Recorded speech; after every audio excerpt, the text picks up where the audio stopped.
El señorío de Cristo es el tema que nos toca hoy, ¿no? Dice el credo apostólico: creo en Jesucristo, su Hijo unigénito, Señor nuestro. Una pregunta: ¿para qué te sirve Jesucristo? O lo podemos preguntar en otras palabras, ¿no? Ya que tienes a Cristo en tu vida, ¿qué provecho le sacas? Puede que nos parezcan dos preguntas muy irreverentes, ¿no? Pero vivimos en una época en que a todo se le mide por los beneficios, ¿a que sí? ¿No? A todo se le mide por los beneficios que nos puede traer, lo que podemos ganar. Y de esa manera le atribuimos el valor que tiene objetos, situaciones, cosas que compramos, incluso personas. Le atribuimos valor a todo. ¿Qué valor tiene para mí? Incluso las personas, ¿no? ¿Qué valor, no? ¿Qué le puedo sacar a esa persona? De hecho, en nuestros días existe una imagen muy light de quién es Jesucristo, ¿no? Del espacio que Cristo ocupa en nuestras vidas. Y sobre todo, una imagen bastante superficial del verdadero valor que le atribuimos a su persona y a su obra. ¿De qué nos sirve Jesucristo? ¿De qué nos sirve? ¿De qué me sirve tener a Cristo? La verdad es que en el imaginario popular, incluso cristiano en muchos casos, a su figura se la va conociendo como si fuera un amiguete, ¿no? La figura de Cristo es como si fuera, ¿no?, la idea de tenemos un amiguete, ¿no? Alguien que se dedica a cumplir con mis expectativas, adecuándose a lo que somos, a lo que queremos, a lo que sentimos, a lo que pensamos. Una especie de títere, muy light, claro, al que le damos nosotros vida y sentido. Y es así como muchos cristianos vamos viviendo la vida, vamos viviendo la fe y expresando esa clase de experiencia religiosa que mantenemos con el Señor. Por otro lado, está la Biblia, que no ignora a la persona de Jesucristo y que no nos la entrega para que la moldeemos a nuestro antojo. Más bien nos vamos a la Biblia y conocemos a Jesucristo tal como es y tal como Él se nos revela a nosotros y no como nos gustaría que fuera Él, ¿no? De hecho, hay varios pasajes y varias palabras en la Biblia que nos ayudan a conocer mejor a Jesucristo, tal como es, no tal como lo imaginemos, ¿no?, como me lo imagino yo, no, sino que tal como es. Palabras que nos ayudan a conocer mejor a Cristo y que gradualmente puede transformar la forma como lo vemos nosotros y, por supuesto, cómo nos relacionamos nosotros con Él.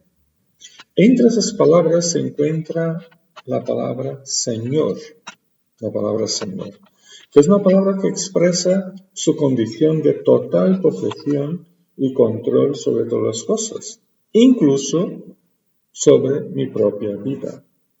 Si Cristo es Señor, es también Señor de mi propia vida. Recitando el credo de los apóstoles, llegamos a la parte en que afirmamos, diciendo: creo en Jesucristo, su Hijo unigénito, Señor nuestro.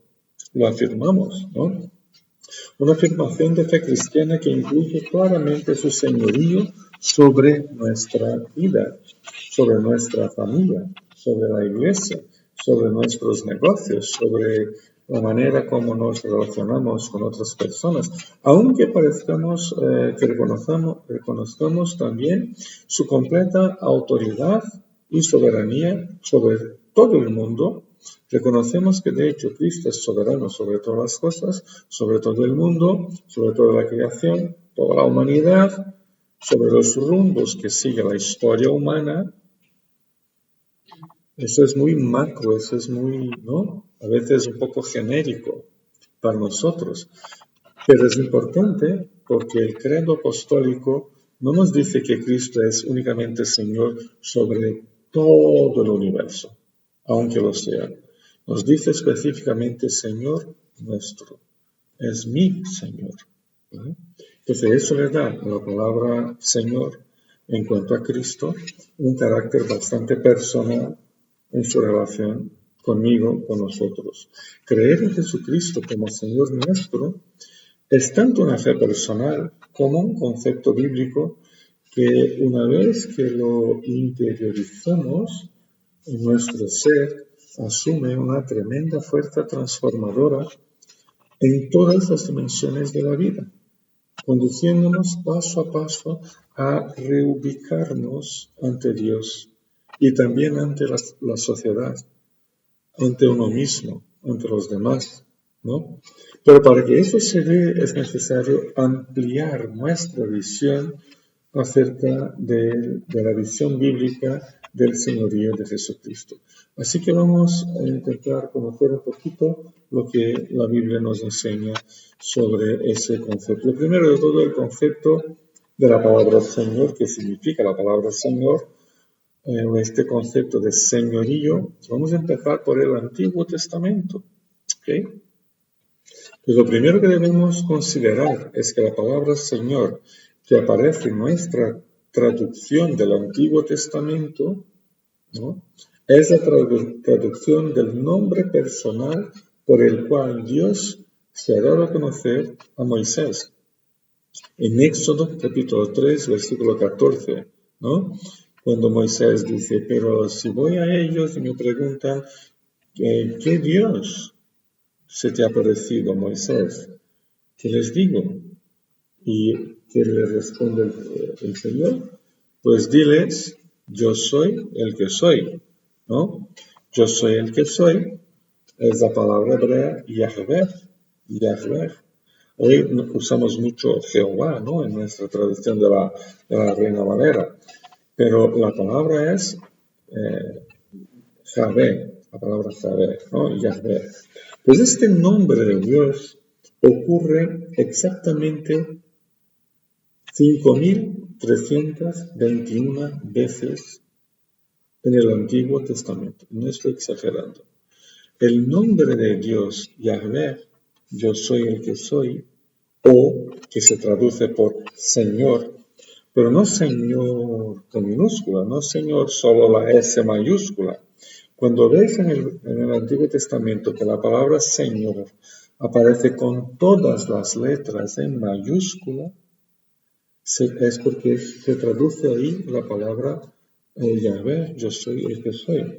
Y no estoy exagerando, y tampoco estuve contando cada una de las veces, ¿vale? Lo saqué de un comentarista que hizo el trabajo de contar, pero 5.321 ocurrencias de la palabra Señor en el Antiguo Testamento. No sé qué os parece, pero me parece bastante énfasis en la perspectiva del señorío de Dios. Solo en el Antiguo Testamento, luego el Nuevo Testamento tiene también su énfasis muy fuerte, ¿no? Pero siempre en esas 5.321 veces, siempre en todas ellas, esta palabra traduce la idea de un Dios soberano, Señor sobre todos, Señor sobre todas las cosas. De forma muy especial, este nombre, Yahvé, o la palabra Señor, como título de Dios, es como Dios se revela en el Antiguo Testamento. Él se revela como el Dios de toda la gracia, Señor de la gracia, de la bondad, del amor, de la salvación, ¿no? También nos presenta esta palabra su inmutabilidad y la confirmación del eterno cumplimiento de sus promesas pactuales. Tiene un pacto Dios con su pueblo. Luego este pacto llegó a su punto auge en Cristo, ¿no? Un pacto eterno con Cristo. Y de ese pacto todos nosotros somos beneficiarios, porque heredamos las bendiciones de la salvación, ¿no? Todas las bendiciones del pacto de Dios. Pues la palabra Señor tiene que ver con ese pacto, un pacto de gracia, ¿no? Un pacto inmutable, un pacto que Dios mantiene. Si Dios lo ha prometido, pues prometido está. Y el cumplimiento de su promesa es inevitable. La va a cumplir, ¿no? Si no hoy, mañana, en algún momento. Pero la inmutabilidad de Dios tiene que ver con todo su poder soberano. Por ejemplo, algunos versículos del Antiguo Testamento que vale la pena leer. El primero, Éxodo capítulo 6, el versículo 2 y el versículo 3, donde se puede leer: Dios habló con Moisés y le dijo: yo soy el Señor. Me aparecí a Abraham, a Isaac y a Jacob bajo el nombre de Dios Todopoderoso, pero no les revelé mi verdadero nombre, que es Señor. Curioso, ¿no? Dios se presentó a Abraham, a Isaac y a Jacob, y toda la experiencia que estos hombres tuvieron con Dios, que fueron experiencias tremendamente significativas en sus vidas, pero el nombre revelado por Dios no ha sido el nombre dado a Moisés, ¿no? Pero aún así, Dios se les presenta como Dios Todopoderoso. Éxodo capítulo 15, versículo 3. En ese capítulo 15 leemos lo siguiente: el Señor es un guerrero, su nombre es Señor. Interesante porque asocia la idea de un guerrero, ¿no?, que lucha, que defiende, que conquista, que establece reinos, ¿no?, con el concepto de su soberanía. El Salmo 83, versículo 18, dice: que sepan que tú eres el Señor, que ese es tu nombre, que sepan que solo tú eres el Altísimo sobre toda la tierra. Que sepan eso, ¿no? Eso es algo que no solo nosotros lo sabemos, pero que tiene que ser proclamado. La idea aquí es de que se proclame eso para que todos puedan saber que Dios es el Altísimo, es el Señor y está sobre toda la tierra. Último versículo, Isaías 42, versículo 8, el profeta Isaías. En ese texto dice: yo soy el Señor, ese es mi nombre, no entrego a otros mi gloria. ¿No? Importante saber que el hecho de que Dios sea el Señor es un hecho que Él lo tiene bastante claro, sabe que ese es su nombre y que ese nombre está cargado por un título de poder, ¿no?, de autoridad, de soberanía, y conscientemente afirma que no entrego a otros mi gloria. La gloria que se destina a Dios solo es para Dios. Así que es importante considerar que en el Antiguo Testamento, al revelar su nombre, Yahvé, yo soy el que soy, Dios está mostrando como el Señor soberano sobre toda la humanidad, sobre todo el mundo. Su señorío, por tanto, incluye algunos aspectos muy distintivos, como por ejemplo, es el Señor de toda la tierra, porque la creó, la llenó de su gloria, ¿no? Josué capítulo 3, versículo 11 dice: el arca del pacto que pertenece al soberano de toda la tierra cruzará el Jordán delante de vosotros. Claro, era un acto bastante simbólico, ¿no? Cruzar el Jordán para tomar posesión de su tierra, pero el primer grupo de personas que cruza el río eran más de 6 millones de personas cruzando el río. El primer grupito lleva sobre los hombros el arca de la alianza, y que pesaba bastante, era de madera y metal, ¿no? ¿Por qué? Porque la presencia de Dios va delante, es nuestro soberano, ¿no? Es nuestro soberano. Isaías capítulo 6, versículo 3, cuando Isaías escucha a los querubines cantando y clamando, decían: santo, santo, santo es el Señor Todopoderoso. Toda la tierra está llena de su gloria. Así que el primer aspecto que podemos mencionar es que Dios es el soberano sobre todo lo que hay, toda la tierra. Y toda la tierra, incluso toda la humanidad, está llena de su gloria. El simple hecho de que todos los seres humanos, creyentes o no, hayamos sido creados a la imagen de Dios, eso es un reflejo. Por donde haya una persona, ahí se puede ver la gloria de Dios en la tierra. ¿No? Reflejamos, aunque claro, con el pecado ese reflejo es imperfecto, ¿no? Nosotros como espejos de la gloria de Dios reflejamos esa imagen de Dios a nosotros. Debido al pecado, ahora lo hacemos imperfectamente, pero con Cristo en proceso de perfección. En proceso de perfección.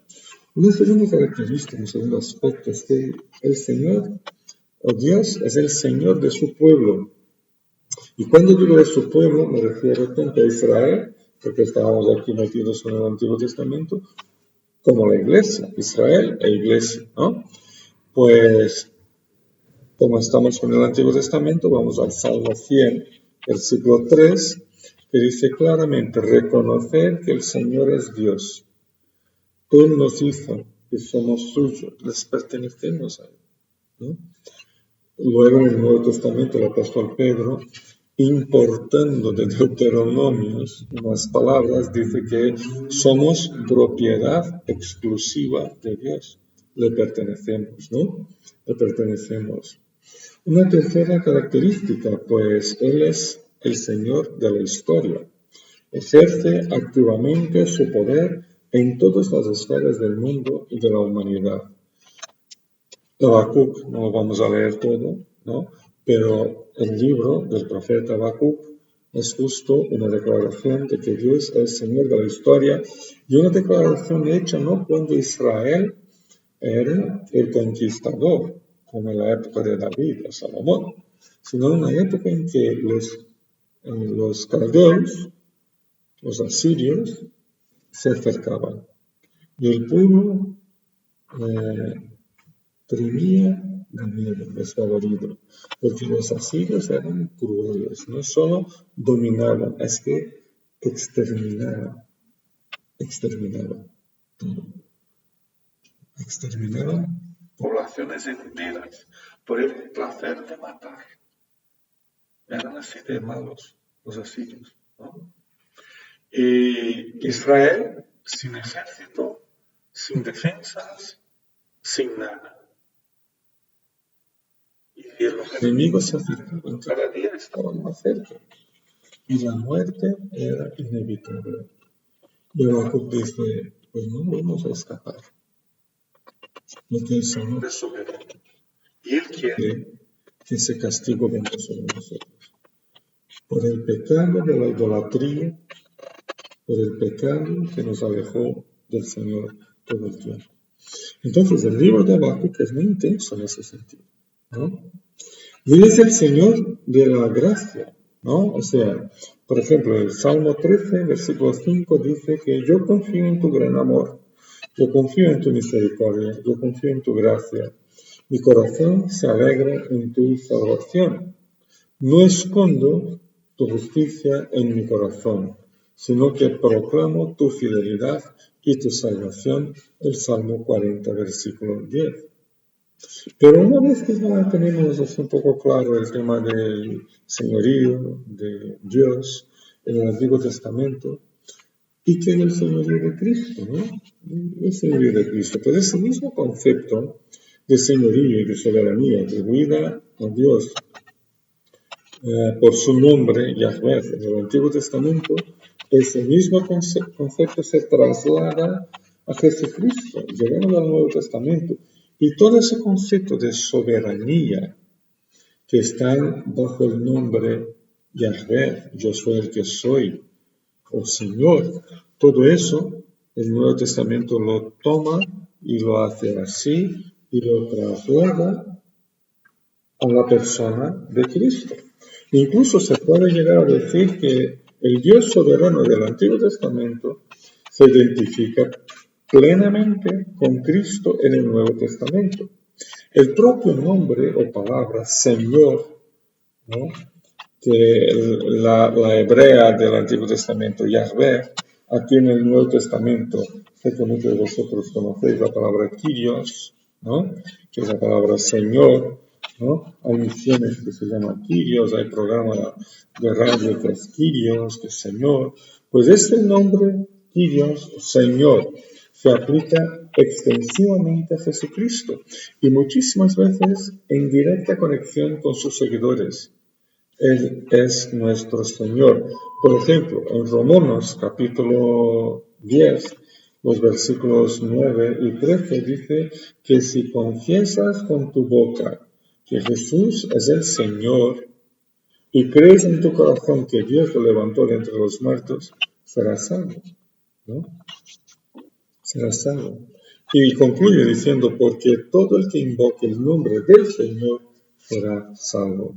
Así que la salvación y el señorío de Cristo son elementos que van caminando juntos, ¿no?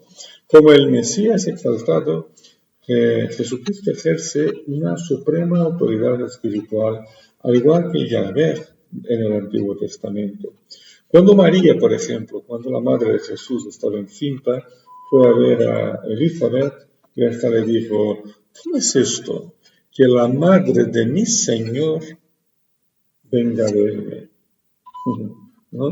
¿Cómo es esto? Que la madre de mi Señor venga a verme. Lucas capítulo 1, 42.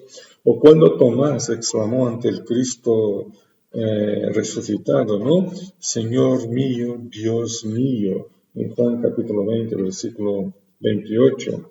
Sin duda alguna, Filipenses capítulo 2, versículo 11, es uno de los textos que mejor describe el señorío universal, el señorío de Cristo, el Todopoderoso, ¿no? Cuando dice, y toda lengua confiese que Jesucristo es el Señor, para gloria de Dios Padre. Toda lengua, en algún momento, las nuestras ya lo hacemos hoy, pero todos los demás seres humanos, en algún momento, en la segunda venida de Cristo, tendrán que reconocer que Jesucristo es el Señor, para la gloria de Dios Padre, ¿no? Además, esa identificación del señorío de Cristo con el Señor del Antiguo Testamento también se constata por el hecho de que muchos de los textos del Nuevo Testamento que se refieren a Cristo como Señor son citaciones del Antiguo Testamento, son importados desde el Antiguo Testamento, donde Dios es el Señor. Ahora Cristo es el Señor, ¿no? Hechos capítulo 2, 21, que dice, y todo el que invoque el nombre del Señor será salvo, ¿no? Que esas palabras son una citación directa del profeta Joel, capítulo 2, 28, que dice exactamente lo mismo. Es por ello que en varias partes del Nuevo Testamento la identificación de Cristo con el Padre es tan evidente a punto de que no se puede decir con precisión si el título Señor se refiere a Cristo o al Padre, ¿no? Hechos 1:24. Cuando leemos en Hechos, y oraron, se refiere a la iglesia, ¿no? Y oraron así, Señor, tú que conoces el corazón de todos, muéstranos cuál de estos dos has elegido. Que estaban eligiendo el sustituto de Judas, ¿no? Pero cuando oran y empiezan orando y diciendo, Señor, tú que conoces el corazón de todos, ¿a quién estaban orando? ¿Al Padre o a Cristo? Pues no lo sabemos. Puede que los dos.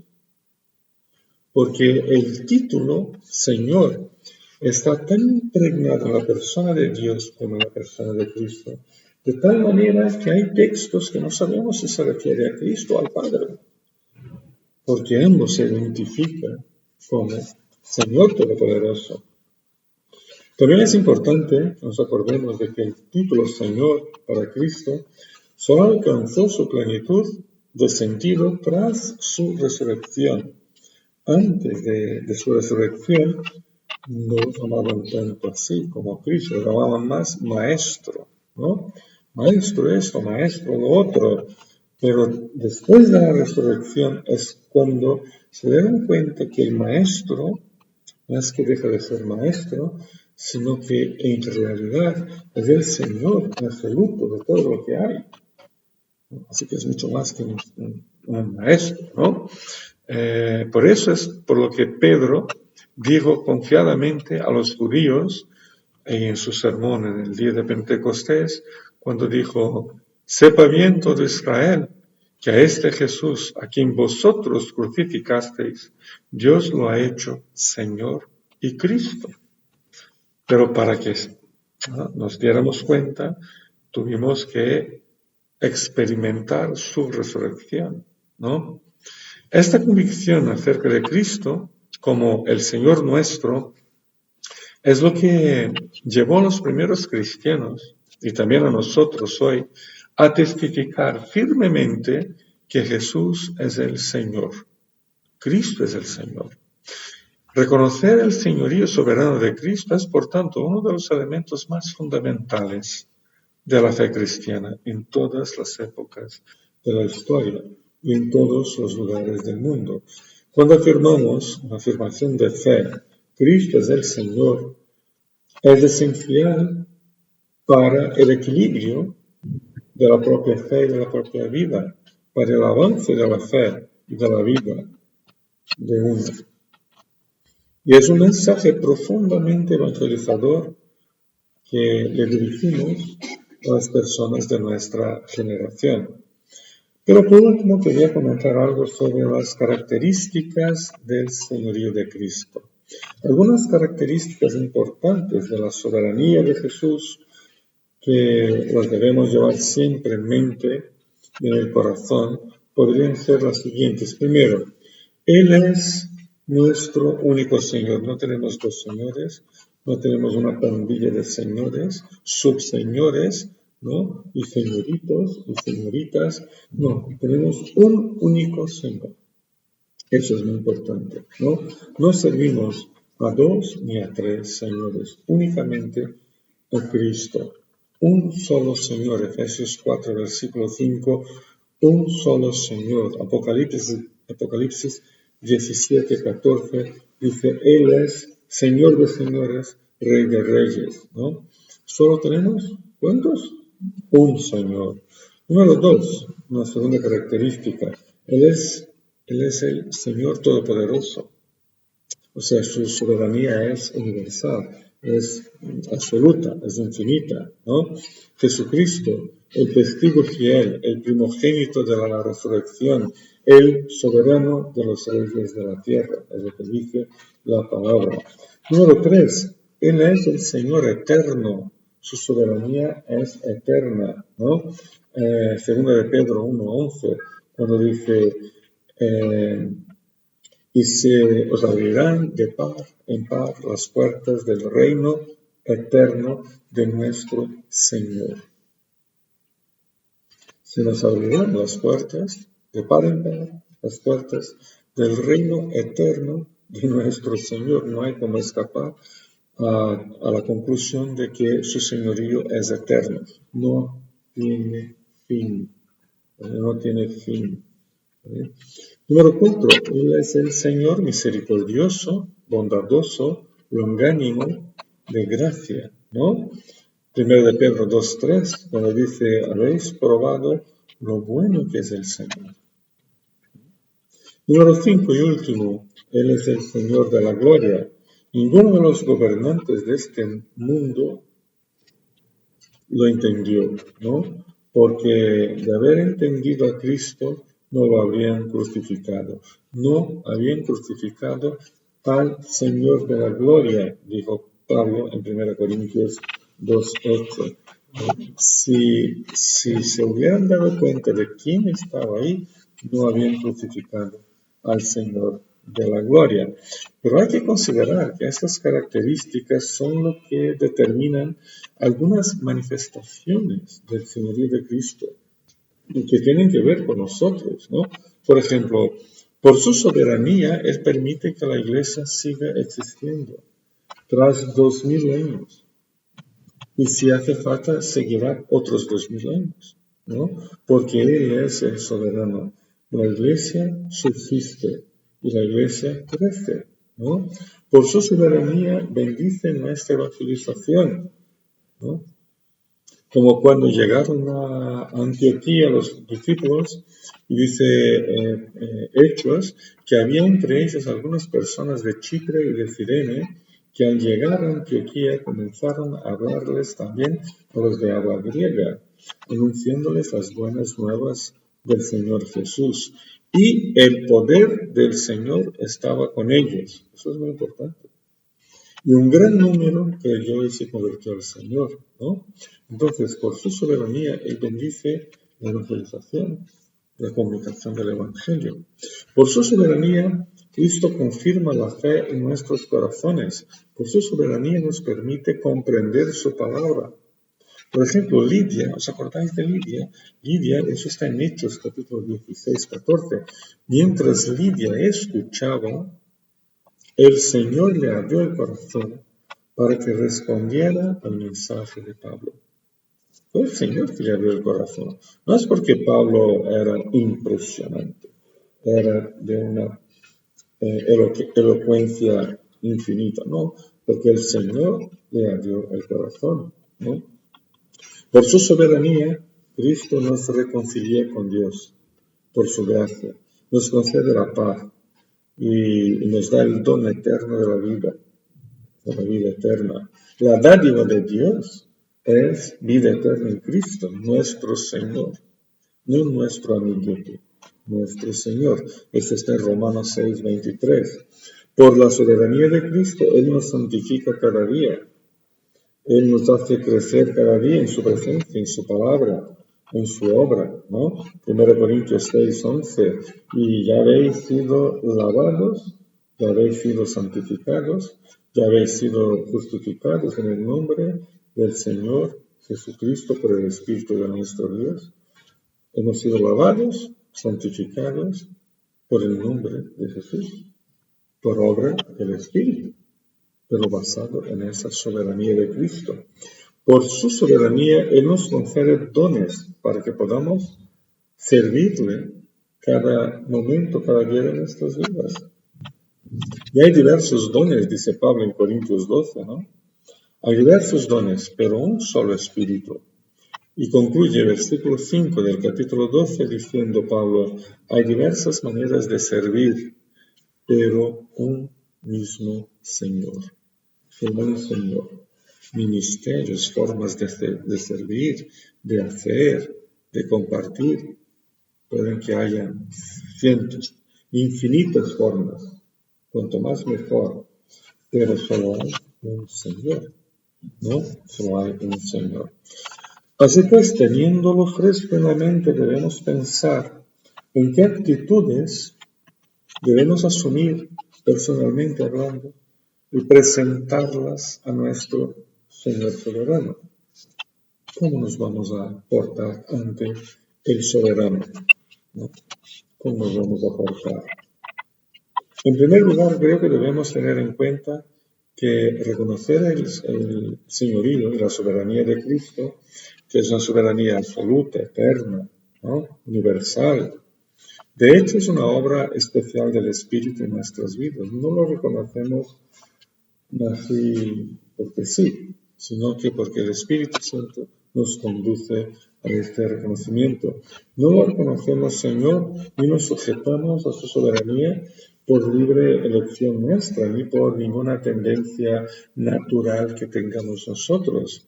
Es obra especial del Espíritu Santo, que habita en nosotros, ¿no? Y que camina entre nosotros, y que está entre nosotros. Por otro lado, la Biblia también reconoce que los que lo reconocemos Señor, vivimos unidos a Él, ¿no? Vivimos unidos a Cristo. Por tanto, algunas actitudes deben ser visibles en nuestras vidas, ¿no? Y que sean también visibles a otras personas. Podríamos sugerir algunas actitudes. Por ejemplo, una primera, honrarlo en nuestro corazón como Señor, ¿no? alabarlo en nuestro corazón como mi Señor. Segundo lugar, hablar de la adoración es hablar de una forma de expresar la fe. Cuando adoramos, expresamos la fe, ¿no? Y nos sometemos al Mesías soberano, ¿no? Como el hombre ciego de Juan, capítulo 9, 35, que declaró su fe con las siguientes palabras. Dijo, creo, Señor, no dijo, creo, maestro, ¿no? Ni creo, amigo, dijo, creo, Señor. Y postrándose lo adoró. Expresó su fe, su sumisión al señorío de Cristo en una actitud de adoración. Cuando adoramos porque Cristo es nuestro Señor. Número 3, asumir la actitud de consagrar una y otra vez nuestras vidas al servicio del Señor por intermedio de su iglesia, ¿no? Colosenses capítulo 3, 23-24, cuando dice Pablo, hagáis lo que hagáis, trabajad de buena gana, como para el Señor, y no como para nadie en este mundo, conscientes de que el Señor os recompensará con la herencia. Vosotros servís a Cristo el Señor, dijo Pablo. En cuarto y último lugar, una actitud que creo que es muy importante, mantener al día el andar dignamente, en humildad y en santificación, ¿no? Digamos, con la típica vergüenza cristiana en la cara, ¿no? En santificación, buscando conocer más y más la voluntad del Señor como luz que brilla en un mundo que está sumergido en densas tinieblas. Así tenemos que hablar nosotros. Conclusión. Recitamos el credo de los apóstoles y repetimos las palabras, creo en Jesucristo, su Hijo unigénito, Señor nuestro. Pues no estamos meramente repitiendo una fórmula que la hemos memorizado, tampoco repetimos una fórmula que creemos que es verdadera, pero que es verdad, pero no me afecta, ¿no? Es verdad, pero no me afecta. Lo que de hecho estamos haciendo es afirmando nuestra fe más genuina ante Dios, ante uno mismo, ante la Iglesia, ante el mundo.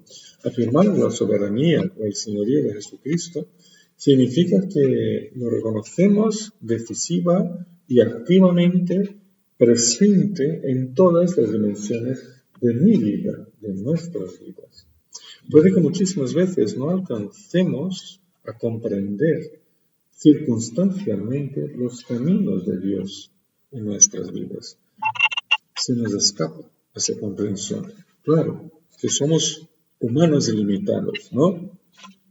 Y no comprendemos mucho de lo que pasa en el mundo, o en la familia, o en la iglesia, pero aún así confiamos en la soberanía de Jesucristo, Señor nuestro. Nos entregamos confiadamente en su buena mano y seguimos día tras día como siervos que se han consagrado humildemente a Él. Bueno, que el Señor nos bendiga. Nos quedamos por aquí y el próximo domingo seguimos con otro tema de la vida de Cristo.